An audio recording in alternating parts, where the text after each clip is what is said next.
Assalamu alaikum and welcome to Dawn Times. तो जनाब in this session I have to discuss preposition. तो जनाब what is actually preposition? तो आप लोग जान सकते हैं कि preposition क्या है। ये ऐसे अल्फाज होते हैं, ऐसे वर्ड्स होते हैं जो कि नाउन से या प्रोनाउन से पहले आते हैं, ठीक है, सेंटेंसेस में। इसके अलावा आप लोगों को ये भी मालूम होना चाहिए कि हमारे पास प्रीपोजिशन जो होते हैं ये रिलेशन बताता है, ठीक है, किस चीज़ के मुतालिक। डेट ऑफ नाउन और प्रोनाउन, ठीक है। किस चीज़ के साथ, बाकी नाउन के साथ, प्रोनाउन के साथ, एडवर्ब के साथ या एडजेक्टिव के साथ इन अ सेंटेंस, ठीक है। असल में प्रीपोजिशन जो है ना, ये आपको सेंटेंस में देखने को मिलेगा। वैसे इसका काम है रिलेशन बनाना, ठीक है। किसके दरमियान? अल्फाज के दरमियान, वर्ड्स के दरमियान। तो वो नाउन के भी हो सकते हैं, प्रोनाउंस के भी हो सकते हैं, एडवर्ब के भी हो सकते हैं, वो एडजेक्टिव के भी हो सकते हैं, ठीक है। अच्छा, प्रीपोजिशन का जो लफ्ज है ना, तो आपको पता होना चाहिए कि प्रीपोजिशन के बाद या तो नाउन आएगा या प्रोनाउन आएगा, ठीक है, या नाउन या प्रोनाउन आएगा, ठीक है। जैसा कि आप लोग यहाँ पे सेंटेंस में देख सकते हैं कि he is fond of music, he slept of the stairs, ठीक है, the book is on the table. तो आप लोग यहाँ पे देख सकते हैं फॉन्ड ऑफ, ऑफ किया है, मतलब प्रीपोजिशन है, म्यूजिक किया है। आप लोग यहाँ पे देख सकते हैं ऑब्जेक्ट भी है, लेकिन अगेन नाउन भी है। ही स्लेप्ड, स्लेप्ट किया है वर्ब, जबकि यहाँ पे आप लोग देख सकते हैं O double F, again preposition है। द स्टेयर, वैसे जब हम किसी भी चीज़ के साथ द लगाते हैं हम उसको डेफिनेट बनाते हैं। तो डेफिनेट बनाने का मतलब यही है कि डेफिनेटली नाउन के साथ हम लगाते हैं ना। आप यूँ कह सकते हैं कि डेफिनेट आर्टिकल लगता है स्पेसिफिक नाउन के साथ, या मतलब हम कहते हैं प्रॉपर नाउन के साथ। तो यहाँ पे आप लोग देख सकते हैं कि दा लगा है, तो डेफिनेटली हमें ये क्लू मिलता है कि हाँ ये नाउन है। उसके बाद the book is on the table, on किया है, प्रीपोजिशन है, the table, table again noun है। तो आप लोगों को पता चला कि प्रीपोजिशन सेंटेंस के मिड में आया है, और बाकी ये आपको रिलेशन बताता है, मतलब सब्जेक्ट के मुतालिक एंड ऑब्जेक्ट के मुतालिक, ठीक है। It's so simple. आगे आप लोग देख सकते हैं जनाब, the book is lying on the table, book जो है वो लाइंग है। अच्छा, ये मैं आप लोगों को आगे वर्ब में भी सिखाऊंगा, बट द बुक, बुक क्या है? नाउन है, इस क्या है? हेल्पिंग वर्ब है। अच्छा, लाइंग फिर क्या है? आपको पता होना चाहिए, एक स्टैटिक वर्ब होता है, एक एक्शन या डायनामिक, या आप इसको यूँ समझ सकते हैं कि वो वाला वर्ब होता है, ठीक है। वैसे वर्ब वाला टॉपिक आप लोगों का भी बाकी भी है, but lying on the table, lying की ऑन किया है, प्रीपोजिशन है the table. So again the table का मतलब है नाउन, ठीक है। तो जनाब, यहाँ तक तो आप लोगों को एटलीस्ट कुछ ना कुछ समझ आया होगा।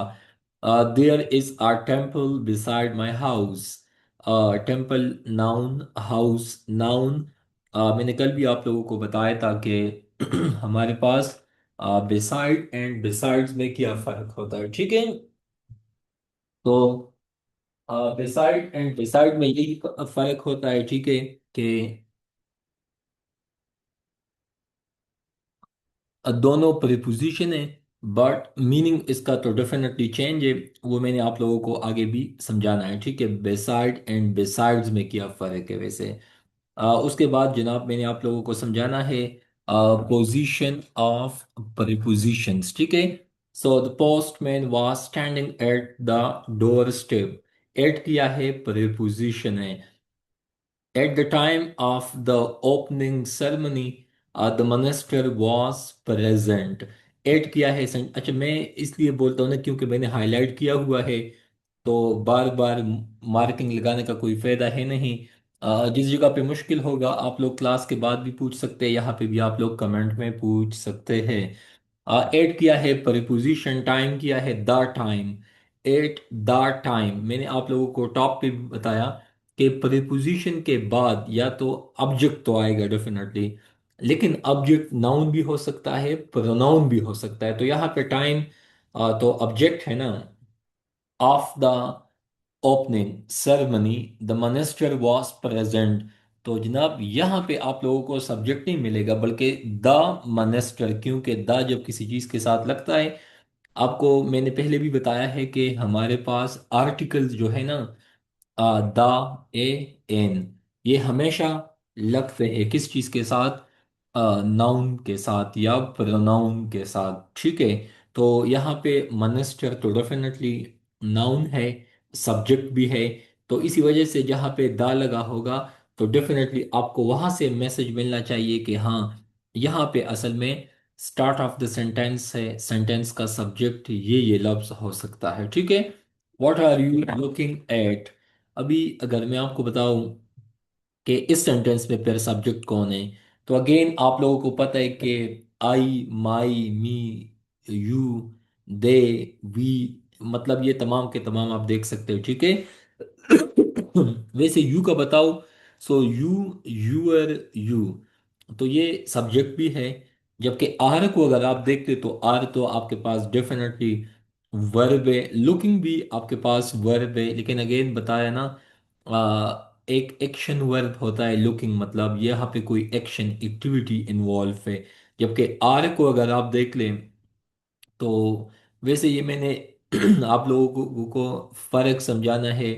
What's the difference between action verb, axillary verb, helping verb, ये इंशाल्लाह आगे हम फोकस करेंगे। बट यहाँ पे एज इट इज मैंने बताया, you are looking at what, at तो एट प्रीपोजिशन है, तो प्रीपोजिशन के बाद इस तरफ तो कुछ भी नहीं है ना, तो डेफिनेटली यहाँ पे वर्ड का जो मैसेज है वो हमारे पास ऑब्जेक्ट का है। तो ये सेंटेंस भी आपको समझ आना चाहिए। At what are you looking, at what are you looking, ठीक है, at what are you looking. तो इस सेंटेंस को आप लोगों ने इस तरह शेप देना है कि एट स्टार्ट पे आ गया, व्हाट आर यू लुकिंग। तो प्रीपोजिशन का जो पोजीशन होता है ना, ये बहुत इंपॉर्टेंट है किसी भी टॉपिक को समझने के लिए। टाइप्स ऑफ प्रीपोजिशन तो तीन टाइप्स है। A single preposition can be preposition of time, वो प्रीपोजिशन ऑफ प्लेस भी हो सकता है, वो प्रीपोजिशन ऑफ डायरेक्शन भी हो सकता है, ठीक है। अच्छा, he will come at dawn, वो सुबह को आएगा। At preposition, he aimed at, at, at किया है preposition of direction, the bird, मतलब उसने परिंदे को निशाना लगाया या उसने वहां पे हिट किया या उन्होंने उस पे अपना सिमत फिक्स किया। आप लोगों ने मतलब you can look to hunters, जो लोग होते हैं, तो अगेन वो अपना डायरेक्शन या अपना निशाना, या जो निशानबाज लोग होते हैं ना, आप उस कंटेक्स्ट में समझ सकते हैं। और उसके बाद he was standing at the bus stop, तो एट किया है प्रीपोजिशन ऑफ प्लेस है। तो टॉप पे देख लो, फर्स्ट सेंटेंस में टाइम, सेकंड सेंटेंस में डायरेक्शन, जबकि लास्ट वन में प्लेस। तो एक प्रीपोजिशन तीन वे में, मतलब थ्री वेज में आपको अपना मीनिंग देता है, अपना मैसेज देता है। Preposition of time, so since and for. Since आपको पॉइंट ऑफ टाइम बताता है, लेकिन ये मैंने कल भी बताया था ना कि डेफिनेट पॉइंट ऑफ टाइम, जबकि जो हमारे पास फॉर है, it denotes length of time, तो ये हमारे पास ड्यूरेशन का मतलब एक स्पेन का बताता है। Note, we must now sentence part of speech. तो हमें ये भी पता हो कि सेंटेंस में हमारे पास पार्ट ऑफ स्पीच कौन सा है, मतलब नाउन है, प्रोनाउन है, वर्ब, एडवर्ब, एडजेक्टिव, बाकी जितनी भी चीजें हैं, ठीक है। यहाँ पे आप देख ले, सिंस एंड फॉर हमारे पास प्रीपोजिशन भी है, यूज होता है, एज अ कंजंक्शन भी इसको हम यूज कर सकते हैं। He has been absent, he has been absent since Monday, तो मंडे जो है ना, ये पॉइंट ऑफ टाइम बताता है कि वो मंडे से गायब है, एब्सेंट है। इसको वैसे एब्सेंटिज्म भी कहा जाता है, ठीक है, एब्सेंट या एब्सेंटिज्म। जबकि आगे आप देख सकते हैं he has been absent since I left. एक कंसेप्ट मैंने शायद आपको पहले भी बताया है कि हमेशा क्लॉज, ये क्लॉज है ना, सब्जेक्ट प्लस वर्ब से क्या बनता है, क्लॉज। तो क्लॉज से पहले तो प्रीपोजिशन पॉसिबल नहीं है इंग्लिश की दुनिया में। तो क्लॉज से पहले हमेशा कंजंक्शन आएगा। इसी वजह से अगर आपको फिर भी कंसेप्चुअल क्लैरिटी ना हो किसी भी सेंटेंस में, तो मुहतरमा आपको पता होना चाहिए कि जो जनाब है, अ, मतलब आपके पास सब्जेक्ट वर्ब से पहले क्या होगा, वो आपके पास जनाब होगा कंजंक्शन, ठीक है।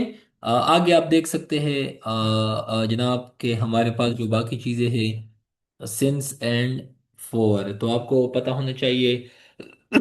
मैंने कल भी आपको बताया था कि मंडे टू फ्राइडे ये कितने दिन बन जाते हैं, 4 डेज।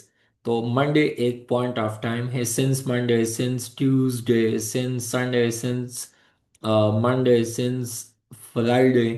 लेकिन अगर आप कहो कि मंडे से फ्राइडे तक, तो जनाब यहाँ पे तो आपको मतलब ड्यूरेशन का बताता है ना, एक स्पेन का बताता है, एक वक्त का बताता है। इसी वजह से you have to use for. उसके बाद he has been playing cricket since childhood. तो चाइल्डहुड एक एज है, एडोलेसेंस, इसके अलावा नियोनेट्स, इसके अलावा जेरियाट्रिक जो बुढ़े लोग होते हैं, उसके अलावा टीन, उसके अलावा बैचलरहुड। मतलब ये लाइफ के डिफरेंट स्टेजेस है। तो मतलब हम जब एफएससी में थे, स्कूल में थे, तो आप समझ सकते हैं कि 16 साल के एज में हम टीन थे। अभी हम एडोल्ट मतलब एडल्ट है, ठीक है। अभी आगे 40 में या 50 में या 60 में हमारा एज का एक और कंटेक्स होगा। आजकल आप सुनते हैं generation Z, alpha and so on, तो वो भी एक स्पेसिफिक एज के लोगों के लिए इस्तेमाल होता है। इस तरह के कंटेक्स में you have to use since. मैं वैसे कंसेप्ट वाइज चीज़ें बताता हूँ। मैंने चाइल्डहुड का कहा, तो मैंने आपको तमाम एजेस का कहा, तो तमाम एजेस के साथ you have to use since. Since 2013, वैसे ये 2013 का जो साल है, it's very close to my heart. At that time I was in first year, मतलब हम कॉलेज में थे। तो इसी वजह से 2013, मतलब वैसे भी कॉलेज के टाइम पे बंदा काफ़ी एनर्जेटिक, पैशनेट, और आपका दिमाग भी बहुत फ्रेश होता है, physically mentally you are agile and so on. So इसी वजह से since 2013 and now it's 2026, so almost you can say कि मतलब मोर देन अ डेकेड, ठीक है, 13 years almost. But any how 2013 से लेके 2014 तक, तो अगेन ये एफएससी का एक स्टेज था 2 साल का। तो सिंस एंड फॉर, ठीक है। उसके बाद he has been living here since या फॉर अ मंथ, ठीक है।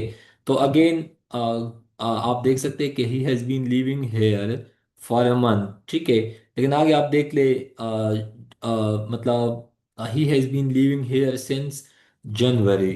मंथ तो कोई भी मंथ हो सकता है, बट अगर मैंने कहा कि दिसंबर, मैंने कहा कि अप्रैल, मैंने कहा कि मई, जून, जुलाई, अगस्त, तो जनाब ये एक पॉइंट ऑफ टाइम है, तो इसी वजह से सिंस यूज होगा। I have known him since for 2014। तो जनाब अगेन 2014 वैसे भी मैंने बताया ना आपको कि since 2014, since 2014, since 2019 we completed graduation. तो आप कह सकते हैं कि हाँ, आपने 2022 में ग्रेजुएशन को कंप्लीट किया, तो आप कहोगे कि सिंस 2022, सिंस 2020, सिंस 2021। अगर आपको कल आपका सीएसएस क्वालिफाई हो, आप कहोगे कि I started my preparation from down times in 2025 या 2026, सिंस 2026। तो आप इस तरह कहोगे। तो ये सिंस का जो लफ्ज है, ये आप एक स्पेसिफिक पॉइंट ऑफ टाइम के लिए you will use. But I have known him since या फॉर अ ईयर, तो अगेन यहाँ पे तो ईयर फिक्स्ड नहीं है, इसी वजह से you have to avoid, you have to skip since यहाँ पे। आगे he has been working since, again self explanatory. Since Monday. He has been working for a week, कोई भी वीक हो सकता है, but if you say last week, मतलब आपने फिक्स किया ना कि इससे पहले वाला जो वीक था, दिन since. He has been absent since या फॉर मंडे, तो मंडे अगेन एक स्पेसिफिक पॉइंट ऑफ टाइम है, तो Monday. He has been absent since या फॉर अ वीक, तो अगेन वही बात, he has been absent since या फॉर लास्ट वीक। मैंने कहा ना कि last Monday, last week, last Sunday, last year, तो then it make sense. He has been absent for last 2 weeks. तो यहाँ पे ये ट्रिक है, आपको पता होना चाहिए कि लास्ट 2 वीक्स, तो कौन से लास्ट 2 वीक्स। मैंने कहा ना कि last week, it's make sense, लेकिन यहाँ पे अगर लास्ट 2 वीक्स की बात हो, then you have to use for. वैसे ये कंसेप्ट है, इस तरह से आपको, अच्छा मैंने यहाँ पे एक्सप्लेन भी किया हुआ है। डाउन टाइम्स में जब भी मैं आप लोगों को नोट का बताता हूँ ना, तो नोट पे आप मेरे साथ डिबेट कर सकते हैं, क्योंकि वहाँ पे मैं भी बहुत कुछ सीखता हूँ, लेकिन अपने कैंडिडेट्स को, स्टूडेंट्स को भी बहुत कुछ समझा देता हूँ। Since explain point of time, okay, and we can not use plural with since, okay, ये एक लॉजिकल बात थी, ठीक है। Since explain point of time and we cannot use plural with since, तो last 2 weeks, एक weeks की बात नहीं है, 2 weeks, तो डेफिनेटली प्लूरल की बात है, प्लूरलिटी की बात है, जमा की बात है। लाइक 2 weeks, 2 weeks, तो ये एक ड्यूरेशन है। last 2 days, last 3 months, again duration. अगर आप किसी भी कैंडिडेट से पूछ लो ये वाला कंसेप्ट जो यहाँ पे मैंने नोट में आपको बताया, मुझे लगता है कि शायद अ lot of candidates will feel confusion, क्योंकि उनको तो लगता है कि लास्ट आया है, तो लास्ट से तो यही समझते हैं ना कि इससे पहले वाला। बट कंसेप्ट यही है कि एसेंस के साथ हम प्लूरल को यूज नहीं करते, तो अपने राइटिंग में भी इस तरह के सिंपल मिस्टेक्स को यू हैव टू अवॉइड, ठीक है जनाब। आगे आप देख सकते हैं, मैंने कहा था आपको कि कल के एंशियंट, मेडिवियल, मॉडर्न, आज एआई का एज है, 20th सेंचुरी, 19th सेंचुरी, तो ये एक पॉइंट ऑफ टाइम है। So this custom has been in prevalence since ancient time, ancient times, ठीक है। तो ये अगेन सिंस, क्योंकि पॉइंट ऑफ टाइम है, एंशियंट टाइम एक स्पेसिफिक वक्त था।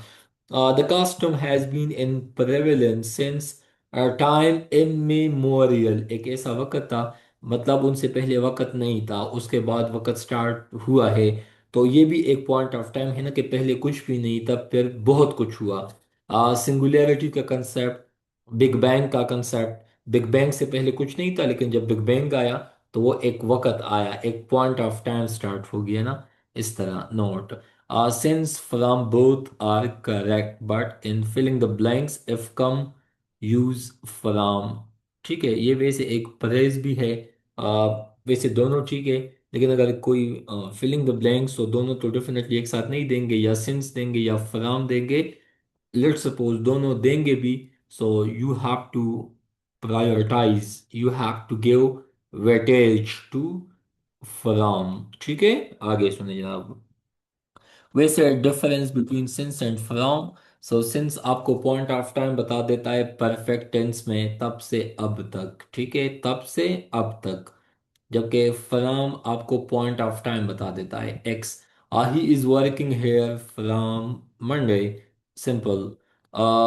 अगेन वही बात, वो ही इज वर्किंग, वो मतलब काम करता है, कब से, ठीक है, from Monday, it's okay. He is working here since Monday, वो यहाँ पे जॉब करता है कब से, सिंस मंडे। बट यहाँ पे हमने क्या कहा, सिंस पास्ट को प्रेजेंट से मतलब लिंक बनाता है, कनेक्शन बनाता है।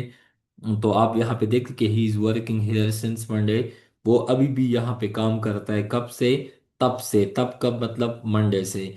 ही has been working since Monday, तो अगेन आपकी मर्जी है, दोनों यूज कर सकते हैं, बट ये वाला बात भी बहुत इंपॉर्टेंट है कि जो पास्ट परफेक्ट टेंस है, सॉरी परफेक्ट टेंस, वैसे पर पास्ट भी है, क्योंकि तब से अब तक तो जो पास्ट में काम होता है डेफिनेटली उसके लिए पास्ट टेंस ही यूज होता है।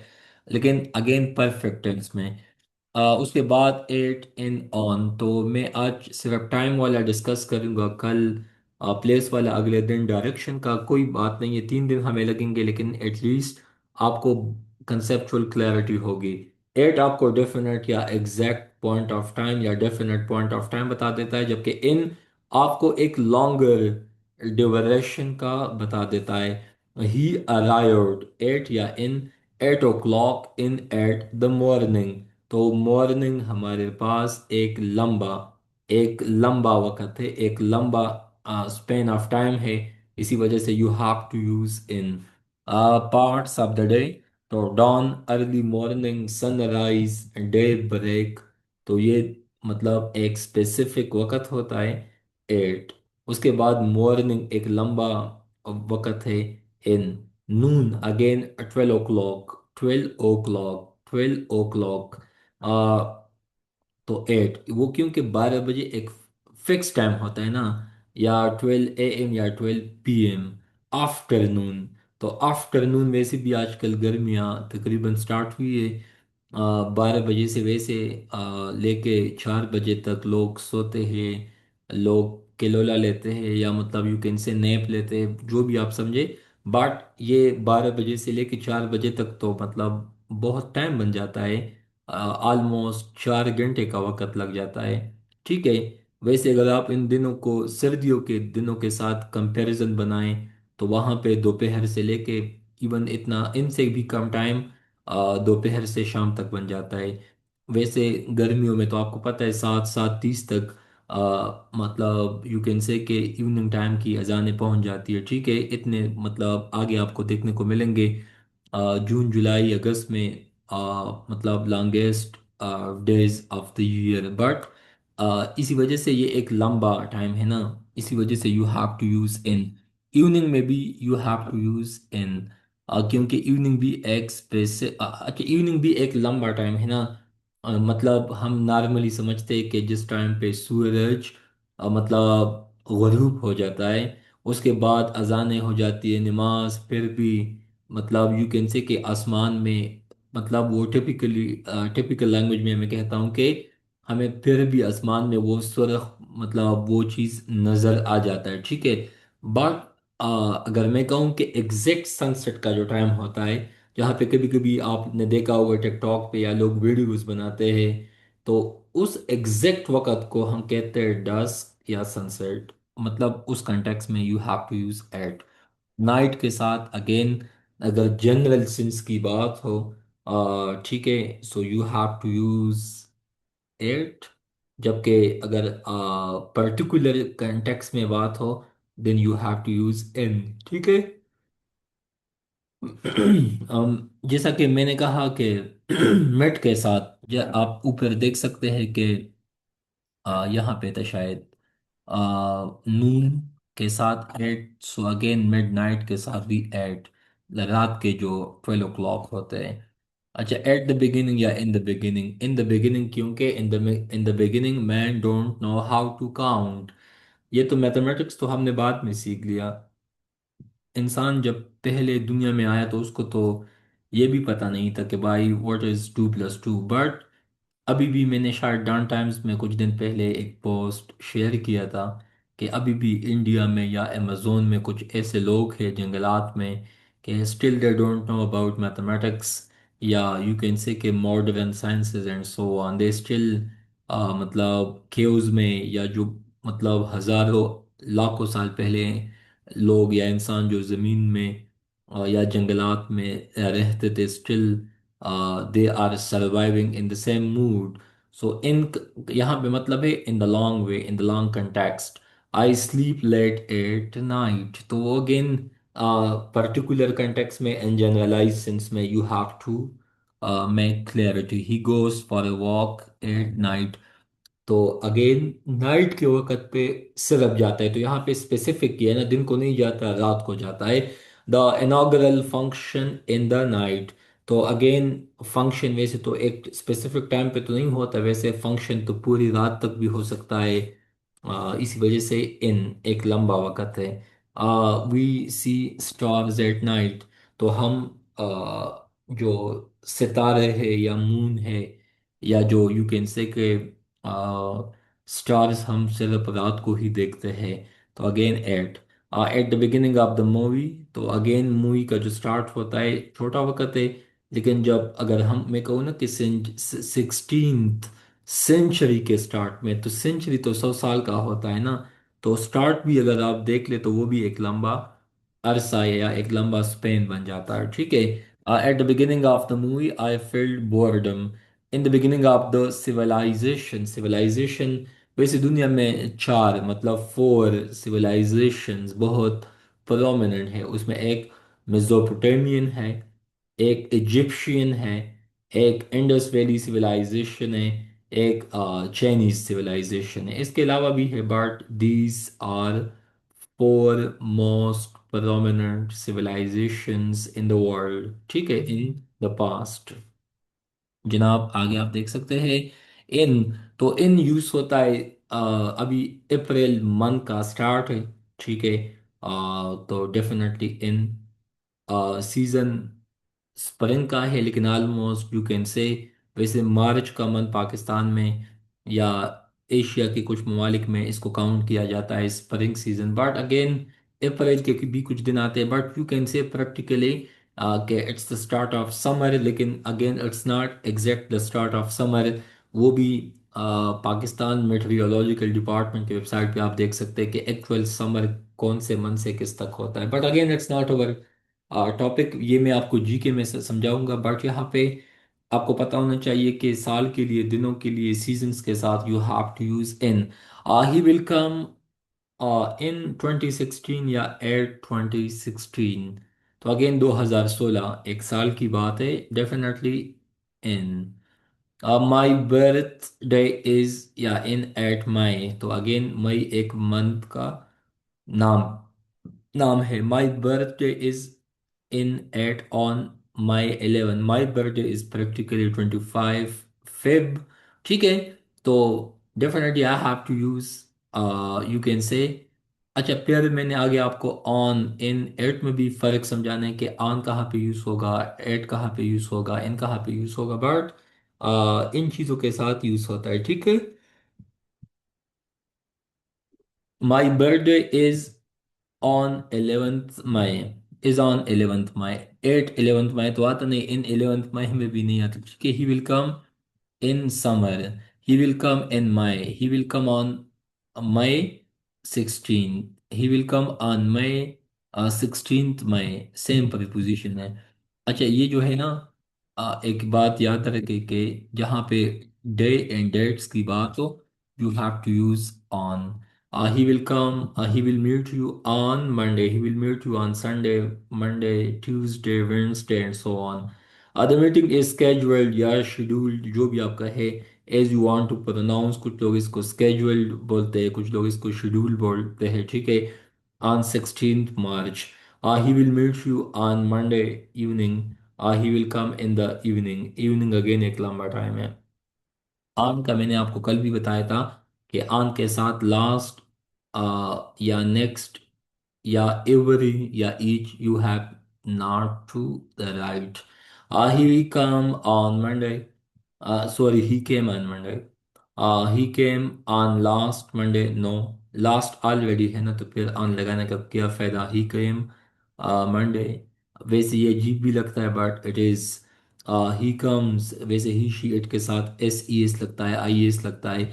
ही कम्स एवरी मंडे, तो अगेन मैंने ऊपर कहा है ना, यहाँ पे शायद आपको कर्सर नजर आता है या नहीं, बट यहाँ पे उसके बाद he will come next Monday, तो अगेन नेक्स्ट, उसके बाद he will come Monday next.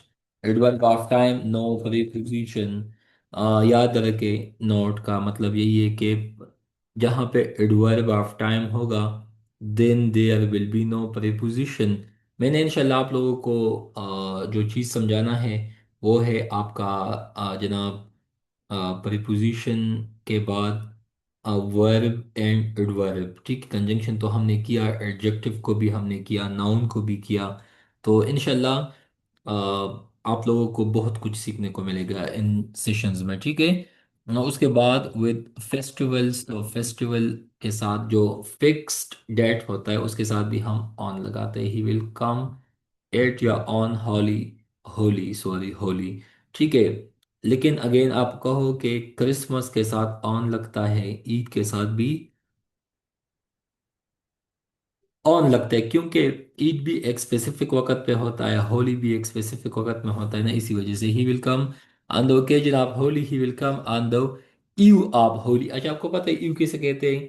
मतलब चांद रात वैसे होता है ना, तो या ईद से पहले जो दिन होता है, इसको हम इसको इस तरह समझ सकते हैं कि ईव या ईवीई, मतलब किसी भी फेस्टिवल से पहले का जो दिन होता है, या मतलब पहले दिन का जो अगला दिन होता है किसी फंक्शन का, किसी इवेंट का, तो आप इसको ईव कहते हैं, ई वी ई, ठीक है।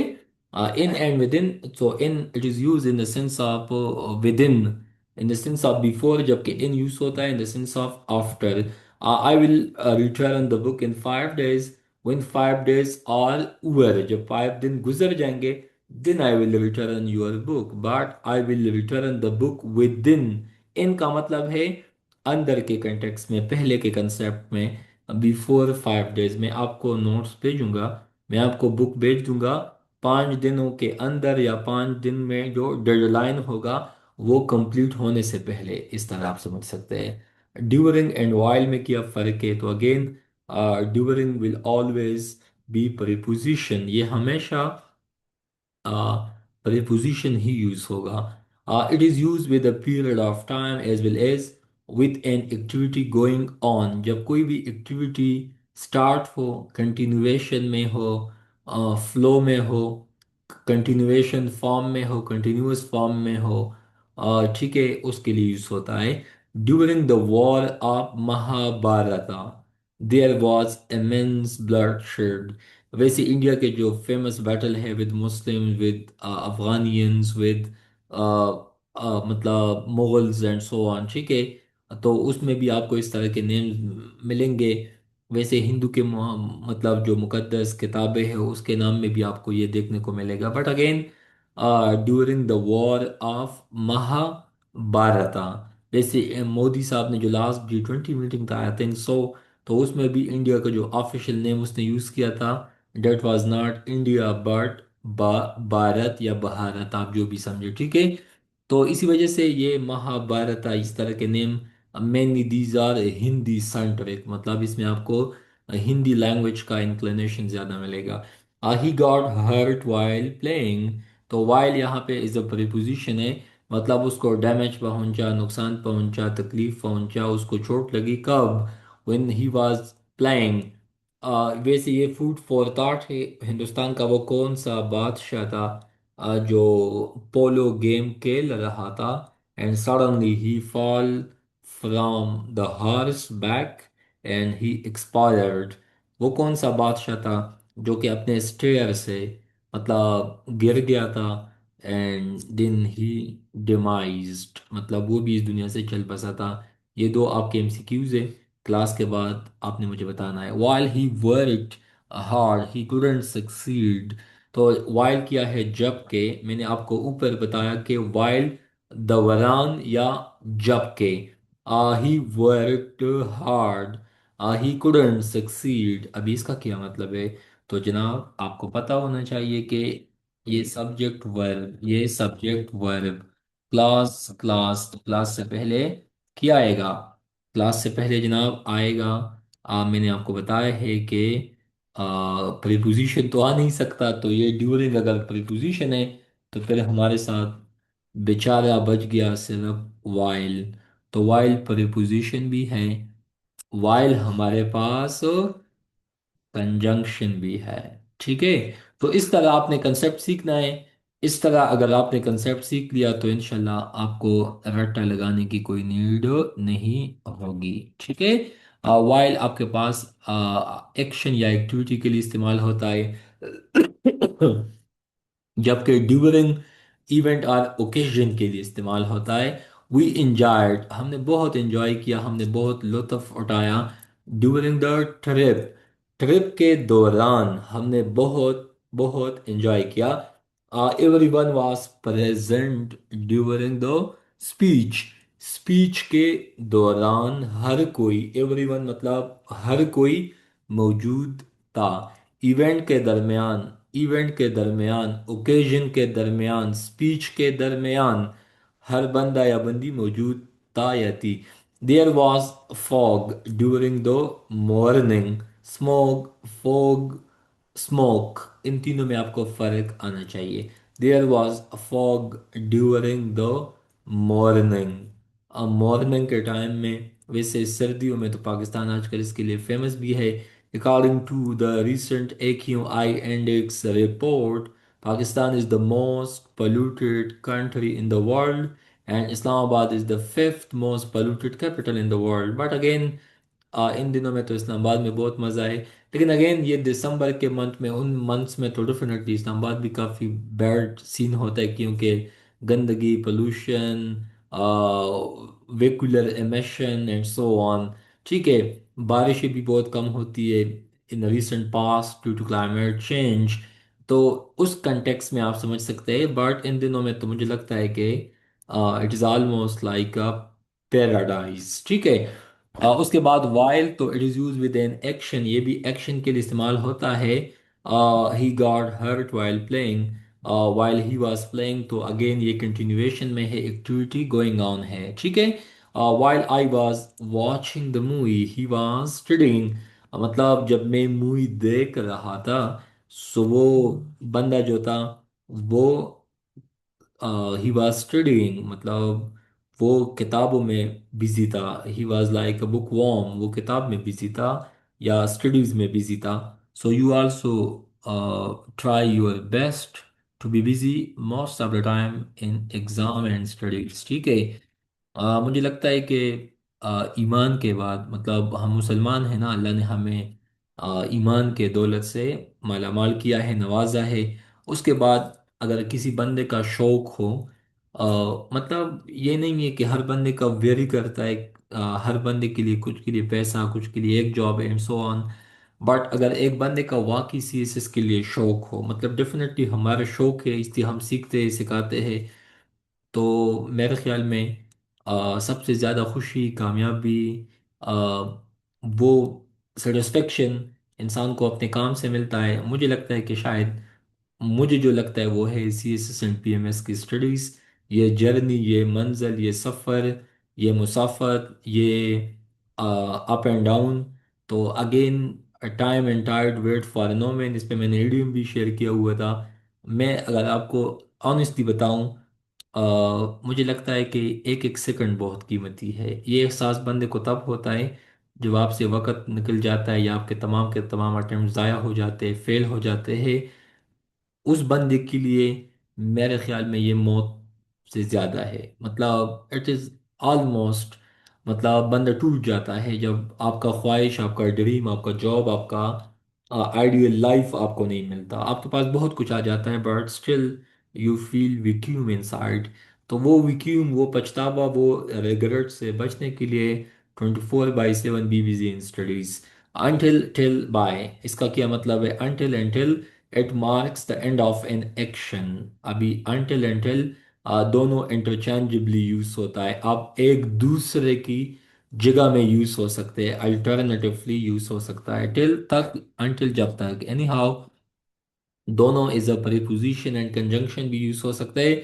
I will wait till he comes, तो अगेन, जब मैंने कहा ना क्लास की बात है, तो क्लास से पहले till as a conjunction use होगा। और टिल मंडे, तो मंडे नाउन है, तो नाउन से पहले प्रीपोजिशन आता है। इतना सिंपल आसान कंसेप्ट है। उसके बाद until he comes I will not leave, I will wait until Monday, तो अगेन प्रीपोजिशन, ऊपर क्लास, क्लास से पहले कंजंक्शन। ठीक है। उसके बाद बाय यूज होता है बिफोर या नो लेटर देन। ठीक है। By noon the fog cleared away, I will have completed the work by Monday. तो बाय पैसिव वॉइस में भी यूज होता है डूअर के कंटेक्स में, बेसाइड के कंटेक्स में, या by Monday, by 2013, by 2026, by 2025, by 2030, by 2028।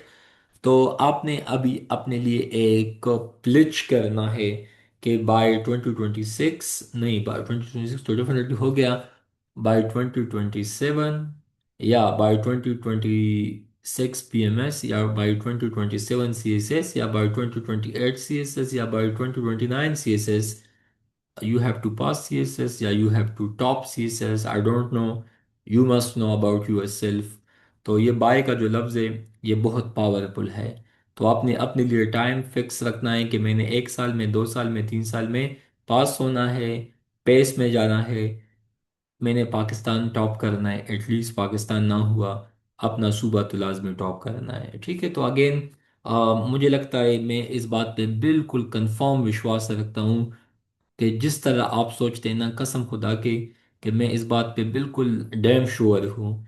आप अरबों का सोचो, अल्लाह आपको अरब देगा। आप जिस तरह जिंदगी का सोच लो, ख्वाब देख लो, यकीन माने अल्लाह पाक आपके लिए उसी तरह मामलात बना देते हैं। एंड आई हैव प्रैक्टिकली अल्हम्दुलिल्लाह एक्सपीरियंस दीज थिंग्स। ठीक है, मैं खुद जिस चीज़ की तलब करता हूँ, उसके हिसाब से सोचता हूँ, अल्लाह मुझे उस हिसाब से नवाजता है। तो ये बहुत सिंपल है।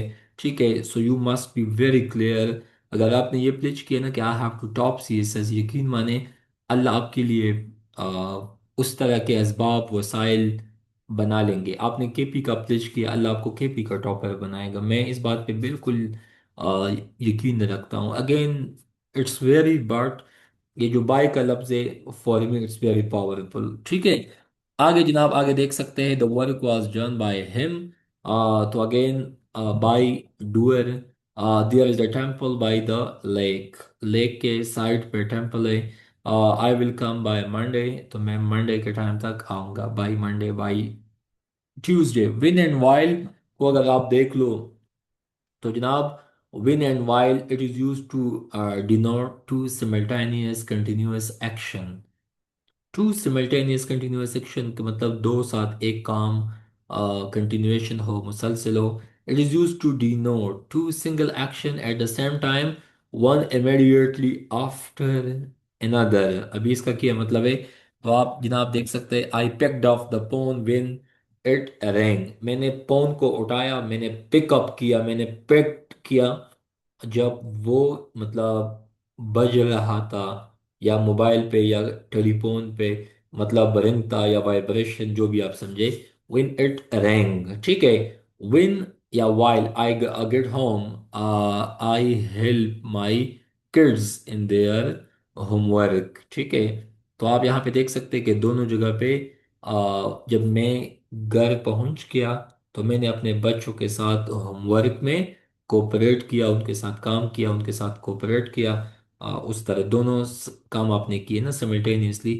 While I was working you were reading, जब मैं काम कर रहा था तो उस टाइम आप बिजी थी लाइब्रेरी में एंड सो ऑन, एंड आप मतलब रीडिंग में मसरूफ थी।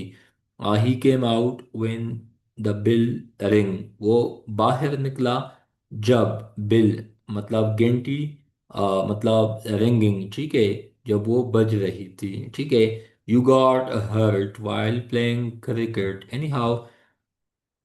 अगेन आगे आप सुन सकते हैं। तो ये प्रीपोजिशन ऑफ टाइम हमने कंप्लीट किया। This is Tauseef Iqbal. बाकी डन टाइम्स के हवाले से मैं हमेशा से कहता हूँ कि इस प्लेटफॉर्म पे अभी चूंकि हमने एमसीक्यूज के हवाले से फोकस किया हुआ है, लेकिन इंशाल्लाह after one paper exams we will wholly solely focus on English essay and English पर essay। ठीक है, so you must stay connected. बाकी इंशाल्लाह जब आप लोगों का ग्रामर इंग्लिश फाउंडेशन मजबूत हो जाएगा तो फिर आप लोगों के पास एक ही चीज़ बचता है, वो है आइडियाज़। तो मैं इस बात पे बिल्कुल कंफर्म हूँ कि रूल सीखे, पंक्चुएशन सीखे, कैपिटलाइजेशन सीखे, पार्ट ऑफ स्पीच सीखे, वॉइस सीखे, नरेशन सीखे, पर ऐसे पेपर तो कंफर्म पास है। जहाँ तक ऐसे का ताल्लुक है तो फिर अगर आप राइटिंग, फिर वो लिखाई का कमाल है। मैंने बिल्कुल प्लेच किया हुआ है कि इंशाल्लाह अगले मंथ में जिस दिन वन पेपर के एग्जाम ख़त्म हुए तो मैंने जस्ट इस प्लेटफॉर्म पे ऐसे पे काम करना है। तो खुद भी डेली लिखना है, आप लोगों से भी लिखवाना है, and we have to do a lot of written practice.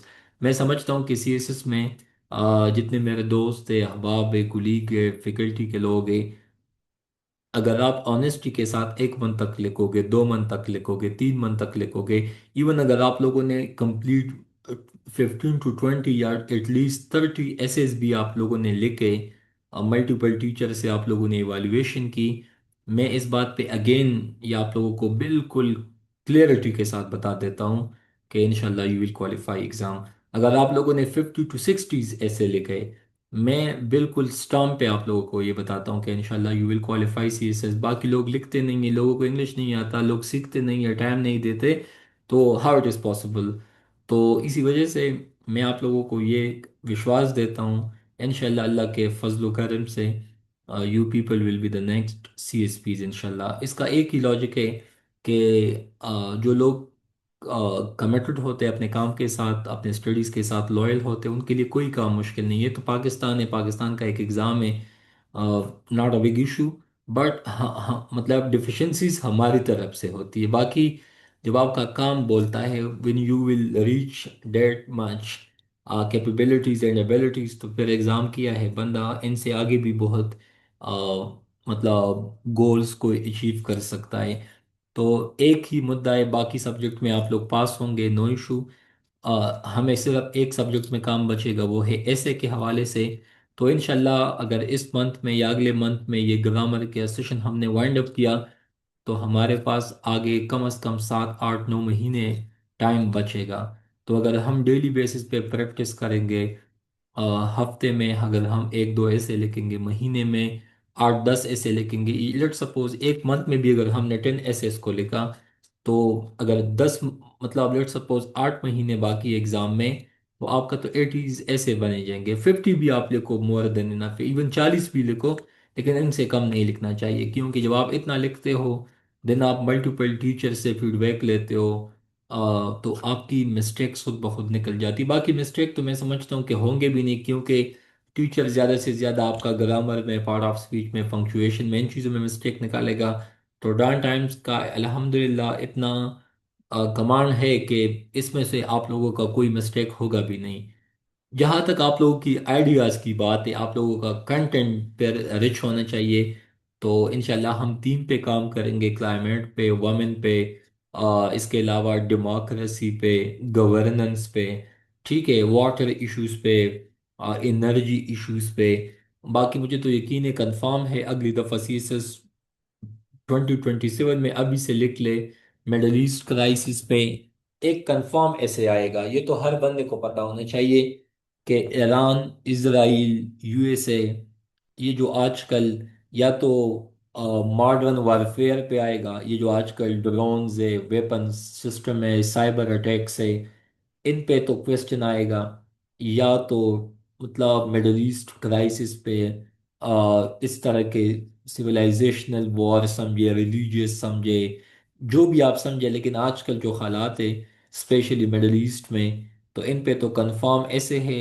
ऐसे ना था तो इंशाल्लाह अगले साल आप लोगों को सेकंड मंथ में जब आप लोगों का ऐसे एग्ज़ाम होगा, जिस दिन, उसके बाद मैं बताऊंगा कि मैंने ये बात आप लोगों को 1 अप्रैल को बताई थी। क्योंकि हमें तो पता चल जाता है, 7 8 साल से हम इन चीज़ों को देखते हैं।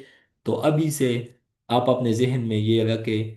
अच्छा, करंट अफेयर में तो लाजमी क्वेश्चन आएगा, शायद पाकिस्तान अफेयर में भी इससे अराउंड अबाउट क्वेश्चन आएगा। तो आपका ऐसे का टॉपिक भी मैंने आपको अभी से बता दिया। इस दफ़ा आया था मल्टीपोलैरिटी पे, यू मतलब, तो अगले 7 डेट को आईएसपीआर का सिंपोजियम है, चेंजिंग वर्ल्ड ऑर्डर। तो इस पे तो इस दफ़ा भी सवाल था, मुझे लगता है कि शायद अगली दफ़ा भी थीम शायद चेंज होगा, लेकिन नॉलेज बाकी चीज़ें ऑलमोस्ट यही होगी। तो आप लोगों को ऑन डेली बेसिस पे ये फील होना चाहिए कि इंशाल्लाह Almighty will never waste your money, resources, effort, and energy. So thank you so much. Long live Pakistan, अल्लाह हाफिज। कल वाला टॉपिक जो है जनाब, वो हम आएंगे प्रीपोजिशन ऑफ प्लेस पे, अगले क्लास में डायरेक्शन पे, देन फिक्स प्रीपोजिशन पे, then this session will be close. Thank you so much.